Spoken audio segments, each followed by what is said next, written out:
When it comes to skills-based learning, there are so many fun activities that you can do to really be building up and practicing these skills. And I love that. That is one of the reasons why I really am enamored with skills-based learning. And I think it is just such a great thing for not only my children, but other children as well, and probably yours. So thank you for joining me as we are looking at this series. And today I want to look at 6 activities for collaboration.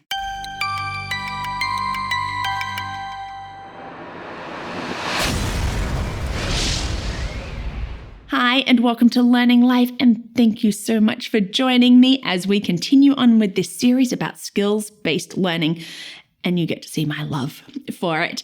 And thank you. We had 3 videos that we looked at what is it, how does it work, and how do we incorporate it. And now we're going to look at some activities that we can be doing at home with our children, with our families, with our friends to be practicing these different skills. And thank you as well for watching my videos and for your likes and subscribes and comments. It really does mean a lot to me. It's not too late to subscribe. I would love to see your likes. Well, today I want to look at 6 activities for collaboration. One of our 4C's, collaboration. Now, what is that? Yep, it's teamwork. It's working well with another person. We collaborate on an idea. We work together. And for many children, this can be something that they struggle with because collaboration is about being able to present ideas and maybe not having it accepted. Maybe it's all about presenting ideas and then having to compromise. So collaboration, teamwork can be tough. How many of us think of those group projects that we just absolutely hated? And we're like, what's the point? The point is about learning to work well with another person because, it's not just in school. It's the rest of our life. We have to be able to work with and get on with other people.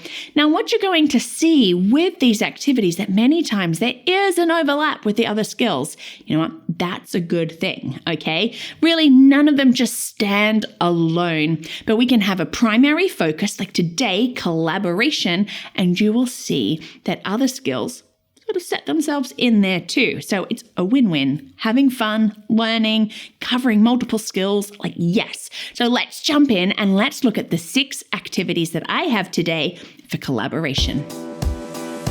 The Team Stuff Challenge. I really struggled to come up with a name for this, so that's why it's like the Team Stuff Challenge, because really what it is, it's breaking up into teams. 2s, 3s, 4s. I really don't like big teams for things like that. Too much room for, some arguments. But what you do is you give every team a box of stuff. And it can be stuff that you have from around the house, craft supplies, spaghetti noodles, marshmallows, different things that you have found. And you put them in a box and you give them to each team and you ask them to use that stuff to make something. It could be something like, using it to make a bridge or using it to make a representation of something. My personal favorite is use it to make a representation of an emotion. It can be really fun to see what children view as an emotion. And of course, you have to work well together as a team to be able to present ideas, to compromise, to maybe let your idea go. And you give bonus points for things like being able to use all the stuff in the box. So this one can be a fun challenge and it can be used in a variety of ways. Obstacle course. I love obstacle courses. I really do. There's so much fun, setting things up.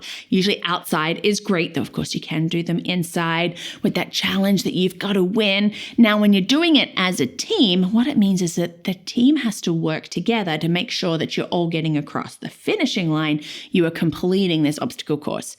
Or maybe it's a ropes course if you're able to make one in your backyard, or your own ninja course. There are so many great things that we can do that build that teamwork. Maybe some of the activities you have to work together in order to complete that part, in order for all of you to be able to win. And so, yes, you're getting outside, you're getting muddy, you're getting dirty. I used to have some really crazy ideas, and sometimes the kids at camp, when I did it with them, would be like, oh, what is she going to think of next? But I love that. And I love working well, in a team and just making it a really fun activity. Egg drop. Have you done this one before when you have to protect an egg so that when you drop it from a height, it doesn't break? Great science experiment. Great team building experiment too. How can we work together as a team to come up with something from the materials that we have to make sure that our egg doesn't break when we drop it from a height?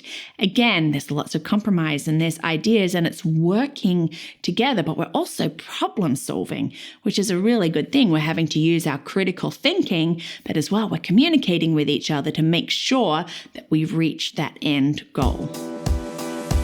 Scavenger hunts. I love scavenger hunts. Yes, I do. Actually, I have a video on scavenger hunts and you can check that out, and I'll have the link down below as well. I love them. We can use them for so many different things, and often I'll do them individually. Like I did that with my girls. We went to the zoo, we did a scavenger hunt, but they are also great as teams. And this means that you have to work together. You can't just rush off and say, I'll do 1, 2, 3, you do 4, 5, 6, No, you're working together.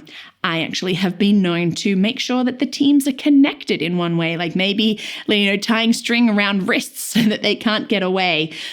Yes, I can be mean, but it was fun. And, this is great on building and communicating and finding and just having fun with it. All of these activities are fun. And that's the great thing when we are having that much fun. Kids aren't really thinking, oh, is this a learning experience? No, they're not. They're just out there having fun. And you can do it at home. You can do it wherever you are, taking a field trip in the car, at the shops. A teamwork scavenger hunt is a wonderful thing. Charades. Have you ever played charades? We're guessing the movie title or whatever it is. Charades can be as complex as we like, thinking full movie or book titles, to just a simple object or an idea. And it's fun when it's as a team. So I am communicating to my team members, like lock eyes with me, and then and we have to try and make sure that we're getting as many points as we can to win. So with this, it's great on building that communication skills, as well as that little competitive aspect. So charades is a great, fun team building activity. Works great for collaboration. Escape room challenge. Oh, this is fun. I love that sort of critical thinking that happens with escape rooms, that you have to work out the clues. And this is something that you could do at home. Make your own escape room challenge and then work together as a team, because everybody has to be involved in order for you to get out. And there are some great online options for that on, creating your own escape room. Or here's a fun one. Maybe you lock the fridge or the pantry, whatever it is, with a padlock that has like the numbers. And as a team, you've got to go and find out the clues to find the number to the padlock so that you can go and get that snack or that treat that is hidden there in the fridge. These are great in seeing how we can interact and play on each other's strengths to be able to complete the clues, because we all have different strengths. We all have different weaknesses. We all think in such different ways. And so this is a fun one to bring all of that thinking together with communication and problem solving and critical thinking and planning and all of that. So these are just 6 activities for collaboration. I could give you so many. I love it. I love seeing when kids get that idea of how well we can work together. And as you could see, look at how the skills just intertwine, and we are able to impact in such a number of different ways. But I picked these ones specifically for teamwork and working well together. I hope that maybe you could even pick one this week and go and do it as a family. And if you do, let me know. I would love to hear. Or do you have some other fun things that you do as a family to really help with this idea of collaboration and building that skill? Well, thank you so much for watching today, and thank you for being part of my team. It is a team effort for Learning Life, and I can't do it without my team. And if you would love to be part of it, you can do that by becoming a champion, and you can check that out at patreon.com or at my website, LearningThis.Life.